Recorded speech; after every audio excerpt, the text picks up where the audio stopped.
अपने पर में पर अब की हमार पापा हाथ तीनों हम बेटिया सालू लगता ज्यादा योजी हो देखो पूरी आँख की पूरा योग मेरे साथ भी ये अपनी घटना घटित कर देंगे, मेरा भी वो खून कर देंगे। हाथ न लगाई।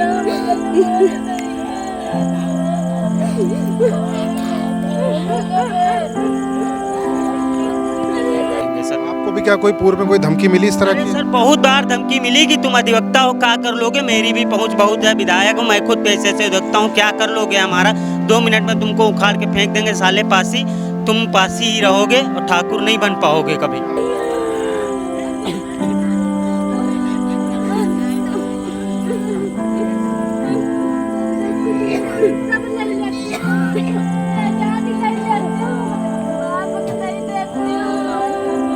के साथ ये जाति सूचक शब्दों का प्रयोग किया गया? जाति सूचक शब्द एक नहीं 3 बार प्रयोग हुआ और जिसकी मैंने लिखित कंप्लेन भी बंतरा थाने में दी हुई थी, पर उस पर कोई एक्शन नहीं हुआ। उसकी कॉपी भी मेरे पास है।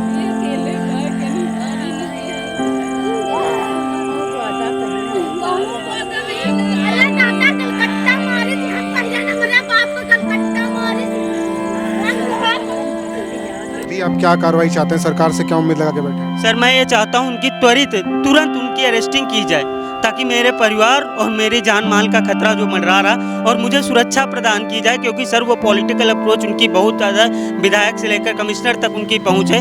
मुझे पूरा संदेह है कि उन लोगों ने पैसा देकर सर ये काम पूरा रुकवा लिया है, ताकि उनकी अरेस्टिंग ना हो, पुलिस इसको मात्र एक हादसा दिखाकर अपना पल्ला झाड़ ले। हमारे पापा मार डाली नहीं है, मतलब कितना है मारे नहीं है,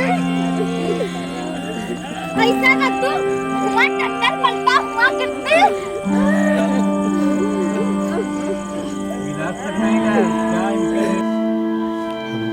जय हिंद साथियों, इस वक्त आप कैमरे की स्क्रीन पर जिस व्यक्ति को देख रहे हैं, जिस युवक को देख रहे हैं, उसका नाम विशंबर रावत है, जो कि पेशे से तो एक वकील है, लेकिन इस वक्त वो पोस्टमार्टम हाउस के बाहर खड़े हैं। कारण ये है कि इनकी पिता की मृत्यु हो चुकी है। पुलिस शव को पोस्टमार्टम के लिए यहाँ पे लखनऊ के मेडिकल कॉलेज में लाई है। इनका आरोप है कि इनके पिता की हत्या हुई है और पुलिस इसे एक दुर्घटना के मामला बताकर आगे बढ़ा देना चाह रही है। इनसे बात करेंगे, इनके साथ से क्या घटना हुई, किन परिस्थितियों में इनके पिता की मौत हुई और अब इनको किस बात का खतरा, अंदेशा लग रहा है। आइए इनसे बात करते हैं। सर, इसमें विशंबर जी आपके साथ क्या हुआ? सर मेरे साथ सर इन लोगों ने, रितेश, हिरेश और राम गोपाल ने और ब्रजभान पूर्ण योजित तरीके से मेरे पिताजी की हत्या कर दी कल। और सर मैं उस टाइम मैं कोर्ट आया हुआ था। सुबह जब मैं कोर्ट आ रहा था तो हिरेश वहीं पर ट्रैक्टर से खेत जोत रहा था और रितेश वहीं पर बैठा था। इन लोगों ने सर इसलिए इन्होंने मेरे पिताजी की हत्या कर दी क्योंकि ये एक अवैध खनन करवा रहे थे, गाटा संख्या 777 का, जो 20 मई से करवा रहे। मैंने उसके विरुद्ध में मैंने एप्लीकेशन माननीय डीएम साहब को दिया और एसडीएम साहब को दिया तथा संबंधित थाने में मैं कई बार संबंधित थानों में जब ये हमें परेशान करते तो मैंने लिखित तहरीर दी, परंतु कोई भी बंतरा थाने में मेरी तहरीर नहीं, क्योंकि इनकी पॉलिटिकल अप्रोच बहुत तगड़ी है और ये लोग, हम लोग एससी वर्ग के हैं, ये लोग ठाकुर वर्ग के हैं, ये लोग हमें हमेशा दबाते रहते हैं। और जब ये इन लोगों ने 20 मई को खनन स्टार्ट किया था तो मेरे पिताजी माननीय विधायक जी के यहाँ गए हुए थे, तब ये राम गोपाल जी भी गए तो उन्होंने मेरे पिताजी को ये कहकर कह दिया तुम पासी हो, कुछ नहीं हमारा उखाड़ पाओगे, हमारे पास बहुत पावर है, जिस चाहेंगे जिस नेता को चाहेंगे खरीद लेंगे, तुम कुछ नहीं करो। मैं निरंतर उस प्रक्रिया में अग्रसर रहा अवैध खनन हो, क्योंकि मेरे खेत जाने का एकमात्र रास्ता पुल के पास से वो था जिसको इन लोगों ने पूर्ण रूप से दोहन कर दिया है। और सर इस टाइम मेरे पिताजी 5 किलोमीटर की दूरी तय कर दूसरे गांव से अपने खेत ट्रैक्टर ले, कल भी वो 5 किलोमीटर की दूरी तय करके ग्राम गरगड़ियन खेरा से होकर खेत में आए थे। फिर 11 समथिंग मैं भी सुबह गया हुआ था, पिताजी कल मेरे 7:30 बजे आए थे ट्रैक्टर लेकर, मैं भी गया हुआ था। पिताजी ट्रैक्टर से जो था, मुझे कोर्ट आना था, इस वजह से मैं 8 बजे वहाँ से चला आया। उसके बाद मैं शाम को जब मैं घर गया तो मैंने अपनी माँ से पूछा कि मम्मी पापा कहाँ हैं, तो उन्होंने कहा कि तुम्हारे पापा आज खेत में जोत रहे थे और खाना भी नहीं खाए हैं, और फिर हम गए भी खाना लेकर तो वो वहाँ नहीं मिले। मम्मी इसलिए पापा को उसने दिन में खोजने की कोशिश नहीं, क्योंकि मेरे पापा किराए पर भी ट्रैक्टर चलाते थे, वो कभी कभी किराए पर भी जोतने चले जाते। इस वजह से जब मैं आया तो मैं इसलिए पापा को ढूंढने गया क्योंकि ट्राली मेरी तालाब में मिट्टी से भरी खड़ी थी। मैं सोच रहा था पापा जल्दी आ जाएं तो वो मिट्टी की ट्राली उसको बांध के जहाँ उसको अनलोडिंग करना उसका अनलोड कर दी मिट्टी का। मगर जब मैं गया वहाँ काफ़ी खोजबीन की, पापा को आवाज़ लगाई, पापा नहीं बोले। तभी हम और हमारे दोस्त राहुल, जो कि दोस्त हैं यहाँ, ये राहुल दोस्त, वहाँ गए सर। तब मुझे हल्का, ये इन लोगों ने जो खनन करवाया था लगभग 20 फीट गहरे से, ट्रैक्टर की लाइट जल रही थी, हल्की हल्की मुझे लाइट महसूस हुई। हम लोग वहाँ गए तो ट्रैक्टर पलटा था। सडनली मैं पानी में कूद गया। मैं अपने पिता को खोज करने लगा, पानी में हाथ डालने, पर पापा वहाँ मुझे नहीं मिले। फिर मैंने अपने खेत के बगल ही एक खेत है, उनको मेरे खेत के जस्ट बगल है, मैंने उनको कॉल किया कि हो सकता है ट्रैक्टर मेरा गिर गया, पापा क्रेन लेने गए होंगे या ट्रैक्टर की लेने उनके यहाँ गए। मैंने उनको कॉल किया, वो लोग भी आए, वो लोग भी साथ ढूंढे, पर पापा वहाँ नहीं मिले। उसके बाद गाँव घर पर मैंने फ़ोन, घर के काफ़ी लोग तथा गाँव के काफ़ी लोग भी वहाँ गए। सब जब काफ़ी लोग हो गए तो सब इधर उधर सर ढूंढने लगे। जब वो लोग इधर उधर ढूंढने लगे तो जहाँ पर मेरा ट्रैक्टर पलटा पड़ा था, ये ट्रैक्टर अपने आप नहीं पलटा सर, इसको पलटाया क्योंकि मेरे पिताजी उस रास्ते से कभी ट्रैक्टर लेकर नहीं आए, और कल की डेट में उस तरफ से मेरा ट्रैक्टर आया हुआ दिखा सर। ट्रैक्टर के लगभग जहाँ ट्रैक्टर गिरा था उससे 100 मीटर के महज दूरी पर एक वन विभाग है, वहाँ बबूल की झाड़ियाँ हैं। हम लोग जब खोज रहे थे इधर उधर, तभी मैंने देखा कि झाड़ियों में कुछ सफ़ेद चीज़ एक पड़ी हुई है। 14 फुट ऊंची थी दीवारें, जो चढ़ नहीं सकते थे। उनका एक्सीडेंट, अगर वो ऊपर से गिरे थे तो ट्रैक्टर के ऊपर गिरता तो वहीं ख़त्म हो जाते, लेकिन वो 100 मीटर की दूरी पे जाके अगर ख़त्म हुए तो मतलब कि सबसे मेन से अब साफ बात है कि उनका मर्डर हुआ है। सर मैं झाड़ियों में जब गया तो देखा, मुझे लगा कि पापा के साथ चोट लग गई हो। मैंने आवाज़ दी पापा पापा, जब पापा नहीं बोले तो मैंने पापा को बहुत ज़ोर से आवाज़ दी, और एक बार मैंने पापा को टच किया, मुझे महसूस हो गया कि पापा अब नहीं रहे, क्योंकि उनका शरीर अकड़ गया था पूरा। मैं बहुत ज़ोर से चिल्लाया, तभी तुरंत मैंने 112 पर कॉल किया, मगर 112 पर कॉल नहीं लगी। तभी बंथरा थाने के एक एसआई साहब हैं, बलबीर सर, उनका नंबर मेरे पास था, मैं पेशे से धोखता, उनका नंबर मेरे पास था। मैंने उनको कॉल किया, वो आधे घंटे के अंदर वहाँ पहुँच गए। उसके बाद बंथरा थाने के इंस्पेक्टर साहब और एसीपी साहब भी वहाँ पर आए। हम लोगों ने तहरीर दी। हमें पूर्ण विश्वास था सर इन लोगों ने हमारे पिता को मारा, क्योंकि सर मेरी पिटीशन जो हाई कोर्ट में पेंडिंग है उसकी नेक्स्ट मंथ में डेट कंफर्म नहीं है, उसकी सुनवाई होने, जिसमें पापा का स्टेटमेंट होना था। इन लोगों ने लगभग 5 करोड़ से 7 करोड़ की ज़मीन का, जो ग्राम समाज लोनाहा की थी और मेरी थी, उसमें अवैध खनन करवाया। अगर मेरे पिता का स्टेटमेंट हो जाता तो इन पर माननीय उच्च न्यायालय इन पर पेनल्टी इम्पोज कर देता, जिससे बचने के लिए उन लोगों ने पूर्ण योजित तरीके से मेरे पिता की हत्या कर दी, जिसमें रितेश सिंह के पिता राम गोपाल सिंह और ब्रजभान सिंह पूर्ण प्लानिंग करके मेरे पिता को मार दिया। उसके बाद सर बंथरा थाना पुलिस गई, उसने बहुत रात को करीब 2:30 बजे मेरी FIR लॉन्च की। उसके बाद अभी तक की उसमें किसी की गिरफ्तारी नहीं हुई। मुझे पूरा विश्वास है कि बंथरा थाने में उन लोगों ने घूस खिलाकर सर पूरा अपना थाना कैप्चर कर लिया।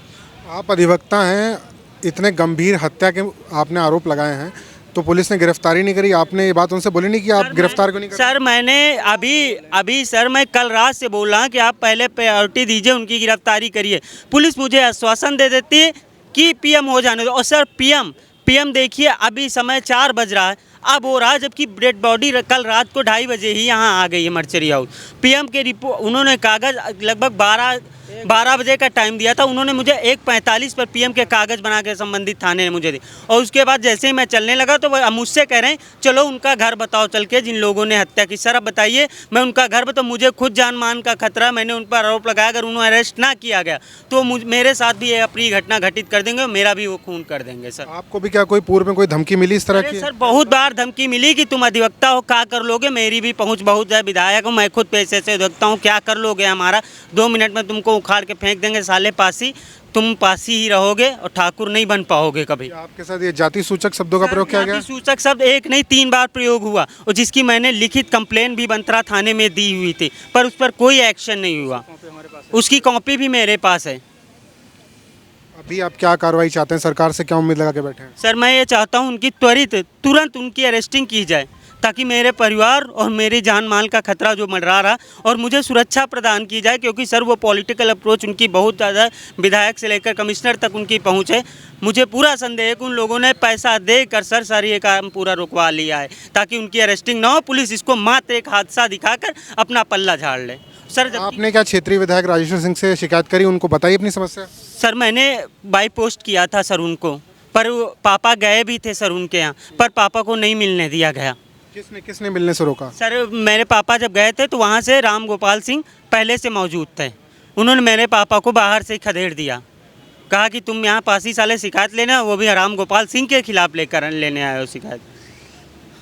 अभी इस वक्त यहाँ पे पोस्टमार्टम हाउस में आपको क्या, पोस्टमार्टम कितनी देर में होगा? डॉक्टर का पैनल बन गया है, कुछ सूचना मिली आपको? सर मुझे कोई सूचना, मैं 2 घंटे से यहाँ खड़ा हूँ, 2 घंटे से मैं मंडरा रहा हूँ, कोई पता नहीं मुझे, कोई स्पष्ट जानकारी नहीं कब मिले कब ना मिले। मेरे परिवारजन इतने परेशान हैं, बेचारे फ़ोन कर करके तंग है। और सर पुलिस जा रही है वो मेरे ही परिवार को कि वो तो मात्र एक हादसा है, तुम्हारे पिताजी ने खुद ट्रैक्टर पलट दिया उसके बाद सर, जबकि मेरे पिताजी के सर से खून निकला हुआ था। और जब मैं गया तो सर काफ़ी सर में नुकीले चीज़ से किसी से किया गया है वार, जिसमें अगर अभी पीएम रिपोर्ट की रिपोर्ट आएगी तो उसमें स्पष्ट हो जाएगा सर। आपके परिवार में और कौन कौन है? मेरे बड़े भाई हैं बाबूलाल, मैं और मेरे एक छोटा भाई श्याम सुंदर, मेरे 6 बहनें हैं जिसमें 5 की शादी हो गई है, एक बहन अभी अविवाहित, मेरा छोटा भाई भी अभी अविवाहित है। भैया आपका नाम क्या है? मेरा नाम बाबूलाल है।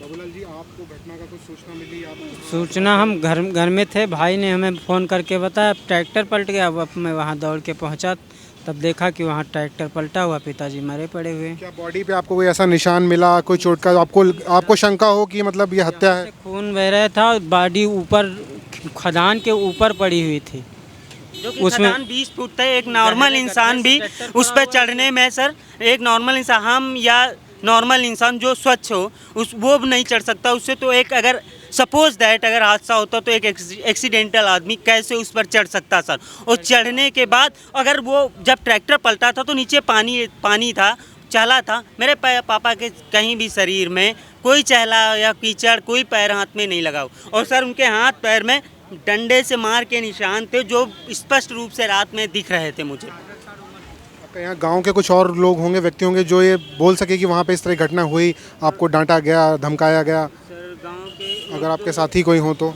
हाँ हैं, हाँ। आपका नाम भैया? मोहित कुमार रावत। मोहित जी, ये जो बता रहे हैं विशंबर जी, आपको भी क्या सूचना थी कि इस तरह की वहाँ पे वारदात होने की आशंका है और धमकी दी जा रही है एक दूसरे को, ऐसा कुछ हुआ? ऐसा हमको, अब ये मेरे साथ के हैं तो ऐसा हमको जानकारी ये बताया करते थे, तो ये हमको जानकारी कि इन्होंने बताया कि एक अवैध खनन चल रहा था, उसके खिलाफ इन्होंने आगे कंप्लेन करी और वो मुकदमा, उसकी तारीख पड़ने वाली थी, उसके पहले ही हत्या हो गई। ये आपको क्या सूचना थी? ये डेट का तो हमें जानकारी नहीं थी, पर ये पिटीशन पड़ी हुई थी, ये हमको जानकारी थी। अवैध खनन हो रहा था तो वहाँ पे पिटीशन ये लोग डाले हुए थे, ये हमको पूर्ण जानकारी थी। और अगली डेट क्या हुई थी ये हमको जानकारी नहीं थी। अब आप क्या उम्मीद लगा के बैठे हैं? पोस्टमार्टम की रिपोर्ट आएगी, उसके बाद क्या आपको उम्मीद है कि पुलिस कार्रवाई करेगी? सर मुझे उम्मीद है पुलिस कोई कार्रवाई नहीं करे। पुलिस पूर्ण रूप से पैसे लेकर पुलिस उसे हादसा मात्र घोषित करना चाहती, मुझे ये पूर्ण विश्वास है। पुलिस इसको एक हादसा देगी, क्योंकि मुझे लग रहा है उनकी पॉलिटिकल अप्रोच बहुत ज़्यादा है। वो पैसे खिलाकर सर पुलिस को अपने कब्जे में कर लिए हैं। आप एक अधिवक्ता हैं पेशे से, अभी कल शायद बार एसोसिएशन के चुनाव होने हैं, आपने क्या बार एसोसिएशन के जो आपके पदाधिकारी हैं उनसे इस विषय में चर्चा करी, बताया? सर मैं कल से, जब से पिताजी की हत्या हुई है, मैं अपने परिवार को संभालने में बहुत सा बिजी, क्योंकि मेरा परिवार पूर्ण रूप से टूट गया। मेरे पिताजी एकमात्र कमाऊ थे जो हमसे कहीं ज़्यादा कमाते, पूरा घर का कार्यभार वो चलाते थे, मैं पूरे घर को ही संभालने। हाँ, मेरे सभी मित्रों ने, बार के पदाधिकारियों को, जो ये सारे मित्र मेरे खड़े हैं, ये सब पेशे से अधिवक्ता, इन्होंने बार को संसूचित कर दिया है। वहाँ से आपको कोई आश्वासन मिला कि कार्रवाई? सर वो लोग बाहर के लोग हैं, कुछ लोग आए भी हैं सर, चले गए हैं, यहाँ पर आए हुए हैं क्योंकि पोस्टमार्टम होने में काफ़ी टाइम था, वो लोग चले गए हैं सर। पोस्टमार्टम रिपोर्ट का ये लोग विशंबर जी और उनके साथी इंतज़ार कर रहे हैं कि पोस्टमार्टम रिपोर्ट आए और उसके आधार पे कार्रवाई को आगे बढ़ाया जाए। लेकिन एक बहुत बड़ा प्रश्न जिन है कि प्रदेश की राजधानी लखनऊ में जाति सूचक शब्दों से एक व्यक्ति को धमकाया जाता है, डांटा जाता है, और जैसा कि इनका आरोप है उनकी हत्या भी इन्हीं के गांव के कुछ दबंग लोगों ने कर दी है और इन्हें न्याय की उम्मीद काफ़ी कम है। फिर भी हम उम्मीद करते हैं कि इनको न्याय मिलेगा और जैसा भी होगा इस खबर की आगे की रिपोर्ट हम आपको जल्द देंगे। तब तक आप बने रहिए राजनीति न्यूज़ पे। धन्यवाद। आप कुछ सरकार से, पुलिस से कोई गुहार लगाना चाहते हैं कि आपको लग रहा है कि आप सुरक्षित हैं? सर मैं सुरक्षित नहीं हूँ, मैं दूसरी बार रिपीट कर रहा हूँ, मैं बहुत अनसिक्योर हूँ। अगर वो उनकी त्वरित अरेस्टिंग नहीं हुई सर, तो वो आज नहीं तो कल मेरे साथ ये अप्रिय घटना घटित कर देंगे, क्योंकि मेरे घर में अब सिर्फ एकमात्र मैं बचा हूँ जो दौड़ भाग कर अपने पिताजी की हत्या में न्याय पाने के लिए दौड़ भाग कर रहा हूँ। अगर मुझे कुछ हो गया तो मेरे परिवार को एकदम से टूट जाएगा और मेरे परिवार में कोई फिर इनका कुछ नहीं कर पाएगा सर।